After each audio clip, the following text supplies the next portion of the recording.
বিএনপির vice chairman Shamsuzzaman দুদু বলেছেন, BNP ক্ষমতায় গেলে তাদের ঘোষিত ৩১ দফা রূপরেখা পূর্ণাঙ্গভাবে বাস্তবায়ন করা হবে, যা রাষ্ট্রের গতিশীলতা ফিরিয়ে আনবে। তিনি দৃঢ়তার সাথে বলেন, বিএনপি ও অঙ্গ সংগঠনের নেতাকর্মীরা এই ৩১ দফা বাস্তবায়নের লক্ষ্যে রাস্তায় নেমে এসেছেন।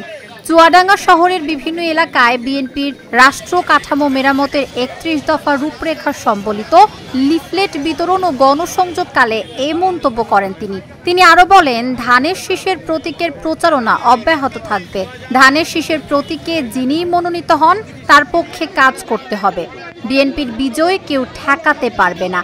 এ সময় অন্যদের মধ্যে জেলা বিএনপির সাবেক যুগ্ম আহ্বায়ক ওয়াহেদুজ্জামান বুলা সহ স্থানীয় বিভিন্ন অঙ্গ সংগঠনের নেতাকর্মীরা উপস্থিত ছিলেন।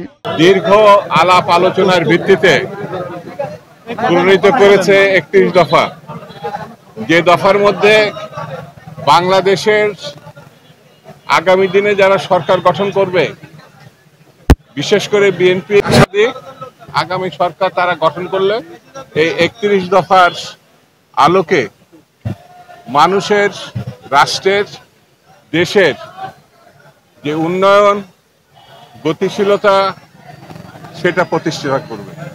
সেটা সাধারণ মানুষের কাছে সারা দেশে এই কর্মসূচি আছে। চুয়াডাঙ্গায় আজকে বিএনপি এবং অঙ্গ সংগঠনের সম্মানিত নেতৃবৃন্দ, কর্মী ভাইরা তারা সাধারণ মানুষের কাছে ৩১ দফা পৌঁছে দেওয়ার জন্য রাস্তায় নেমে এসছে। আজকে এটা ঐতিহাসিক দিন। এই কর্মসূচির আগের দিন গতকাল জুলাই সনদ স্বাক্ষর হয়েছে, যে জুলাই সনদের প্রেক্ষিতে অনেকে ধারণা করে অন্যান্য বিভিন্ন কর্মসূচি গতিশীলতা পাচ্ছিল না, এখন সেটি পাবে। বিশেষ করে নির্বাচনের আর কোনো সমস্যা নাই।